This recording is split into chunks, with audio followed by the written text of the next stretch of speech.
picks up the AWP. I think they can balance the wealth and potentially get 4 rifles. I think it's going to be... Okay, so yeah, 3 M4s, KRB just on the Deagle, and they have got the AWP device as well. Once again, with the AWPA in these sort of rounds, there was an AK drop. It's fine. It's actually pretty reasonable. But yeah, let's see what device can do. Not going to be challenged once again in terms of the sniper for GT. They're actually more than happy to stay with 5 AKs here. They've got all the smokes and molotovs they need. I think I saw one player drop down towards lower. That was device. Again, towards those secret steps potentially once again. Yeah, this is exactly what we were talking about in that swing potential this map offers. If you can get someone to secret immediately in the stairwell, forget the smoke execution, because he's in position to potentially thwart it. Now, I do like what G2 did last time, where they actually throw the wide smokes, sneak up in the smokes themselves, because that gets them closer to the doorway. But this position is so strong. It's just the risk of getting it there in time, because if they rush it, they can beat you to the stairwell. And another thing that Dignitas will do is this exact rotation. They tend not to use it as often as we've seen. I think this is the second time already from Astralis. They tend to use it about once a half. So quick flash over from Shock, self-flash, quick peek as well in toward the garage. No one on the receiving end of it. He'll hold the AK in that position, but look at the slow push with the smoke out from KRB to get inside a hut. It works out with Device, though. It was going to be some sort of ramp split there towards outside, but Shox is taking that on Device. Now it's up to Zipex. Perfect play from him. You get the spot there, fall back, and get the teammates' information. The Device now is in every position, it seems. He finds a second kill from the vents, but suddenly comes out to a 3-on-3, but Zipex going to be finding 2 kills. Looking for the third as well. Can't get it. Smiths takes him down. 2 versus 1. Smith's low HP as well. 35 seconds. Just going to try and get the bomb plant here and see what he can do after that. He's got it down to it exactly as you said, 2 versus 1. He's going to try and go for the silo plant. Or is he? Taps away. I thought he was going to commit to that. It will push one player back in Glaive, who goes back up the stairwell, or the ladder rather. But KRB's already on the ramp. Good positioning. Again, Device so smart in this round to be dynamic. Smith goes for the safe plant in the end. He's still got to clutch this back. Nade's going to put him on 5 HP. It's a hard task. He's got 2 kills already in the round. Manages to cross over to decontamination without getting repeat from KRB, who is waiting for Glaive to get in position. And he's actually going to rotate all the way in behind. He's trying to be as clever as possible about this and take advantage. They think he's still over toward decontamination. This should get him at least 1 kill, but KRB spots him at the last second, and they'll hold off on the defuse to grab weaponry. Grab the orb, it will seem, and there it is. So KRB picks it up. All comes down to Device that round, I have to say. When he plays all those secret steps as well, it's so strong when the CDs have an orb there, especially if he's finding frags. And Zipex towards the ramp, like I said before, I got brutally interrupted by all these frags, man. Why won't they let me finish my point? The way you want to play ramp is, you want to be playing there just for information. You don't really want to challenge that position. It's very difficult to actually find multiple frags, especially you're by yourself. You're playing on those ratings normally. You spot the head, you take 1 shot, then you're dropping down, repositioning, buying time, and giving information for your teammates. And then you can have the surprise back to the terrorists. Everyone's got to come out 2 choke points there. They've got to look on the whole bomb site. Zipex is very well to find 2 kills and delay further for his teammates to come into the fray. At that point, we go into round number 10, 6-3. Astralis breaking the economy once more at G2. Not fully, you can see 3 AKs are out, 2 Tech 9s. It's not enough to work with, sure, but still, that's all order here for G2. Dupree in main, RPK. Opposing side of that wall has Smiths with him pushing up toward the outer position, and Dupree. A little bit of pre-fire into the smoke, hoping to find someone with it. Shox instead with the Tech 9 is going to find KRB, so opening pick goes to G2. He's got an M4 to pick up and go along with it. This is actually great for them. However, Dupree sprays down 3, and it's Device to follow up. Scream. He found 1 in between all that, but Dupree inside the site completely thwarted any possibility of a take in the upper position. Yeah, normally when you're up those weaker buys, you want to be doing the more set-piece sort of play there. Smoke's coming in, flashbangs, try and surprise the CTs potentially focusing towards outside. Like you said there, Dupree mows them down effortlessly. And it will be now a fully go 4G2. Some heated 50s and Deagles don't really have much to work with in terms of utility. I would say almost nothing. As we go into round number 11, they're just going to be trying to get the bomb down here if they can. Rush side potentially, but the looks of things as Smiths will be leading the charge here with the PT50 in hand. Towards main he goes, but Device, he's been playing great so far, finds the first kill of this round as well, and he's looking for more. Fires off a second, can't connect it just yet, but there's going to be farming frags, it seems. Pretty straightforward, knowing even getting close enough to do anything about this. Tag on the screen through the edge of the box, it was indeed. He'll follow it up.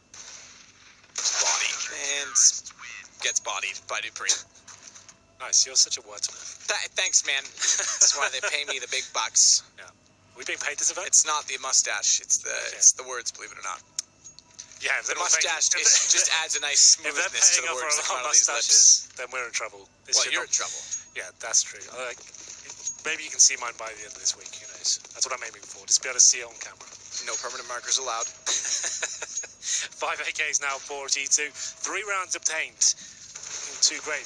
Sam said it before, Danish teams have always been very good on the seating side of Nuke, and so far so good, but body towards ramp, aggression this time from Device. That's what we're talking about, that killer instinct for the Orpers, trying to make things happen. There was good positioning from Glaive, can't find the kill, and will be punished as well. Smith takes him down, and it will be the 5-on-3, surely around going in favour of GT at this point. They're being assertive, very quick, as Zipex rotating. Smith's continuing his rampage here, second kill, and a headshot as well. So there'll be 2 players remaining now for Astralis. Kerby finds one in return, but can't do much more than that. Free tries to capitalize, but RPK is going to find the kill in return. You're right, Glaive missing those shots. That was a big Gives kill. himself away as well. He just gets wrapped on immediately. He would have died regardless if he got that kill. Smith would have come around and just taken him down, but still, he needed to get that at least first kill coming in. That was a bit of a whiff, I have to say. But 8-4. Round number 13, we do have money still available. I think Device has been dropped, and there it is. Like we said, very influential so far. He's on 15 kills and 6 deaths so far before we've even got to the end of the first half. So a very, very good opening game from Device. Seems like he's getting into, I'm not going to say new role. They've adjusted so many roles in this team before, but back to more familiar territory for him with the main Orpa as he goes find the first shot down towards RPK, but takes one in return himself.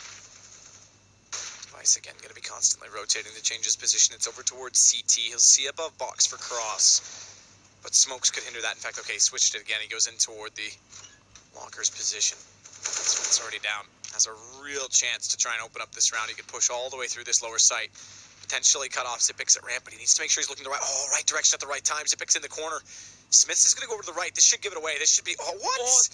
This is incredible. Zipex slips through the door at the same time Smiths goes around. So even when he does everything right, he still can't find the opening kill. It's Kerby to find body, but now neither team knows where the other player is. They're both going to call those positions clear. It's up to the kills that ensue elsewhere to really stabilize this for G2. And nearly one coming through from RPK as he gets left on 28. Smith's position finally pays off. Gets Glaive down. Has to find Zipex. He's on the ramp beside him. He's come back up, and he's still not spotted out. They're playing Ring Around the Rosie over and over again. Smiths hears him finally, and Scream will get the information to take him down. That's pulled back now. I have to say, RPK getting Kerby, that's a bit of a careless play from Kerby to be caught in the lobby, but that's good play from Smiths. It nearly gets caught out by bad luck and bad timing. Dupree can shut this down, though. They will be going towards the lower side in a perfect position to find the bomber, but Scream actually not going to be able to plant just yet. They still have time to work with here, but Dupree very aggressive. Bomb planted, 2 versus 1 now. So that's the key factor. The bomb has gone down. Absolutely, but Dupree is able to pull back 1 kill. He's on 3 HP. It's 28 for RPK. It's not much better. He's holding this as well. RPK's got a peek. 1 second left on it, just barely in time. He'll deny the defuse and give G2 another round. The full defuse comes in there from Astralis, but RPK saves the day with less than a second to spare there. Perfect timing, and I have to say, though, towards the lower side, I thought Dupree had done perfect job there. Timing just not working completely in his favour at that point. Had the bomb not put it down, I think it was like half a second separating it, he probably wins that round. He goes with his full defuse. He's already found 3 kills, but RPK, like I said, less than a second there. When it says 1, it's obviously less than that. So it's kind of nuts that RPK timed that to perfection. Just watched the replay as well. I had the delay on Twitch of Smiths. He's actually aware, once he got to Turnpike, that there was a player that had to have bypassed him because he would have expected to see someone sooner. So he did actually read that quite well, and then the timing nearly caught him a second time, but good information gathered from him. Wraps the round for G2. Pulls it back as well from a 5 versus 3. So the aggression pays off. He sticks to the AK again this round as well. It's going to be pistols only for Astralis. They're finally broken down. And G2 has a chance to bring this to 6 rounds now on a T side, which is respectable. As we say, this map's getting more and more T-sided as we see it. Obviously, last map was a bit of a blunder, but yeah, it's definitely looking that way. You can't really gather too much from Liquid picking up 13 rounds on the T side. That's not really a thing. But yeah, definitely for sure it's becoming more of a even playing field, I'd say. This is another eco for Astralis. It's PD50s, a 5-7. And towards the lower side, G2 will go. Don't need to fully commit at this point. Just try and feel the map out. This is good from... I was hoping he wouldn't peek at all. As I said, that's good from Zipex. If they walk out carelessly, it would be crosshair placement. But speaking of, it's Kerby and Dupree. Again to pull this back, and Dupree finally falls down at the hands of RPK, who got to the doorway. Smith will close out Kerby. Those early kills may amount to nothing at all other than reinvestment. Going into round 15, that won't matter because there won't be saves following up. They'll be able to buy if they win the round. If they win the round, damage coming in and nearly take it down. That was very awkward from RPK. Yeah, well, Device then certainly had the opportunity to take the bomb planter down, but he was punished himself. We're going to round number 15 here. 8-6, like we said, 7. Very respectful for G2. They can pick it up. Certainly had the advantage in terms of the weaponry. The first time we've seen the AWP come out, I think, for G2 in this terrorist half, it's going to be in the hands of Shocks this time. And we go into an Astralis very weak by indeed. 5 and 4. So it's been Device who's been hugely influential with the AWP, especially in the earlier sectors. And 1 kit, a couple of smokes, 1 incendiary. And we'll see what happens here. They can actually hold them off of this lesser buy. A lot of damage taken from Shocks at the start of the round for the Molotov. He's got the AWP. Body goes in, flash through. They don't anticipate the push from Hut to be, or excuse me, from Squeaky to be so effective, and they catch off the player in Hut. Good response from Dupree as a result. While Shock still trying to use that AWP to his advantage. Missed shot. In fact, you had the crosshair placement on. Overreacts on the flick. It gives Dupree not only the kill on him, but a follow-up on Scream. It brings us down to Smiths and RPK. And speaking of the former, he'll pick up the kill on Zipix. Low HP on Dupree now becomes a factor because Device gets caught by RPK, and Dupree stuck in the corner. They know exactly where he is. Taken out. Again, they could pull back from a deficit as Glaive, the new boy on the team, the new leader, has to make this play work. Finds one in the open, goes for the transfer, but thankfully for his sake, Smith was dropping down because if he wide peeked for a kill on a trade, it could have been promising. Smart as well to put the Molotovs in place so Smiths can't, or excuse me, Glaive can't immediately go back down, but he goes for the fight. And he doesn't time it right because the Flames had gone a second sooner than he could get in position. Well, there it is. It will be Astralis picking up round number 9 there. G2 can't find that final clutch there. Lots of clutches in this half, Matt. Lots of tense rounds there.